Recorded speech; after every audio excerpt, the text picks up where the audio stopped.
Hello and welcome to the Fockham Hall investigation into possible voting fraud in the UK elections. This is part 3, and within part 2 of the investigation I was talking about a politician that boarded a train that I was on. Now, I did mention that he was a man at CNA, and I think that some of you will be a little bit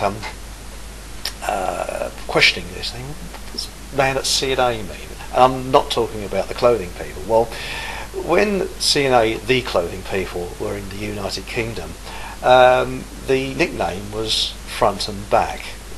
So I think that might give you a clue what I was actually talking about. The politician I'm talking about actually got in with an increased majority. And this puzzled me in much the same way as it puzzled me with that other politician I was talking about that I saw in the high street. As I've said previously, in the 1980s I was working freelance in architecture, and in the early 80s I got a 6-month contract at a very large organisation. And when I went into the architects department the first day, I noticed the senior architect came out of his office and acted like a child. He threw a strop and said, "I want this now." And the secretary came in just like a spoiled child.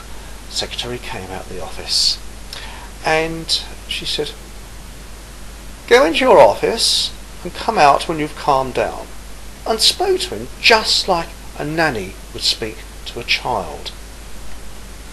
The secretary was the spitting image of Germaine Greer, and in fact she looked so much like her that apparently people would often go up to her thinking she was Germaine Greer when obviously she wasn't. But she was in this woman was in her, I'd say, late 50s, and she's a very charming person, and it really shook me the way she spoke to this senior person. Well, time went on, and one day most of the people had gone down the pub for, I don't know, celebrating something, I don't know, but I'm not a boozer, I don't drink, I don't smoke, bit of a loner, and I was sitting in the office and sort of one lunch hour and just sort of, I think I was reading a book or something, and the secretary came out of the office and she said, she beckoned to me, she said, "Excuse me, have you got a few moments?" I said, "Yeah, certainly." So I came over. She was typing a letter that had some architectural terms on it that she didn't understand, and she asked me whether I could sort of explain to her, so I did, and we got into a conversation, and we got on like a house on fire. She's a very nice person, and she's being very, very polite, very pilsh, and her husband was a senior executive at another organisation, and she lived in a really posh part of Hertfordshire, a sort of an area that you would call Millionaires Row, and I think her husband was probably a millionaire. But her background was working class, and she'd been to elocution lessons, and her previous occupation, she was a senior secretary in the civil service down in London, where she dealt with very senior civil servants and some politicians. I must add that the senior architect, I believe he was an MP, and it was around election times, and he worked a couple of days a week. The rest of the time he was out canvassing. She said that the senior civil servants that she dealt with and some of the MPs that she came across had a psychological flaw in them, and most of them were failures. She said the politicians that were in business were failed business people who bullshitted to make it look as if they were successful, but they weren't. And she said most of them had been to public school and they would behave like spoilt children. And she said it was absolutely terrifying. And she said that people with such an odd mentality, she said it was a psychological flaw they had, were in these positions of power. And she said if you had seen what she had seen, you wouldn't vote.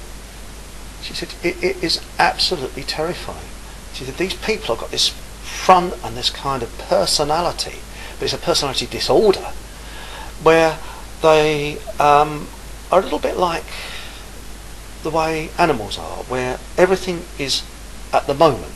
So, for example, if they wanted to, I don't know, have an affair with somebody, they wouldn't think of the consequences, they'd have an affair, but then that would be yesterday. Today is a different day. Or they could sign a document, an MP, that would lead to the deaths of hundreds of people, and then the next day it'd be completely forgotten about. It'd be, oh well, that was then. Now is now. I'm a different person now, and that was.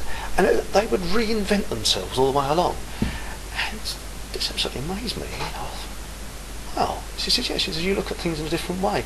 And her husband didn't vote either, and nor did her two daughters. And this really made me think. She went on to say that, well, what I always say now is that civil servants run countries, banks rule countries, and the governments are middlemen. And she said, well, there's no way the United Kingdom is a democracy. She said, well, every 4 or 5 years there's an election, and it's really the circus comes to town, you know. And it's like in America, they have balloons, and she said, all the MPs are interested in is self-gratification, self-pleasure. And she said that's why they live such controversial lives, because they only think of the pleasure that they're going to get for that moment and not the consequences. Now, time went on, and let's come forward now to about 10 or 15 years ago. I was listening to the radio in the early hours of the morning, and they generally let people on to these phone-in programs that they would not normally allow on the air during the day. And an elderly lady phoned in who was a secretary at the House of Commons in the 1950s and 60s. And what she said backed up what that secretary had told me many years ago. And she said that the people she dealt with were like children. And she said that, you know, if you booked a hotel and they thought that a person, say, in another political party got a better hotel than them, they would throw a tantrum and get, oh no, and she said they really were quite frightening. You think about it, what kind of person could do such a job? Because let's face it, most of them, all they do is delegate things. For example, if you go to my local MP, if you go to him, he'll pass the problem on to one of his helpers or send a letter to another department. And it's really like the old civil service trick of being seen to be doing something, but in fact you're not really doing anything. And that is always the golden rule in any ministry or civil service or politician, is pass the problem on to somebody else so that you can't be blamed for anything. The more legislation we have, the more corrupt the government. The less legislation we have, the less corrupt the government. But really, do we need government? Because all they do is justify their own existence. But if we had minimal government and debt-free currency, we would have a much more free society, and I think a lot happier one. And on that happy, jolly note, thank you very much for watching this. And as I often say, keep watching, because it might get even more interesting. Or more boring, you never know. Thanks for watching.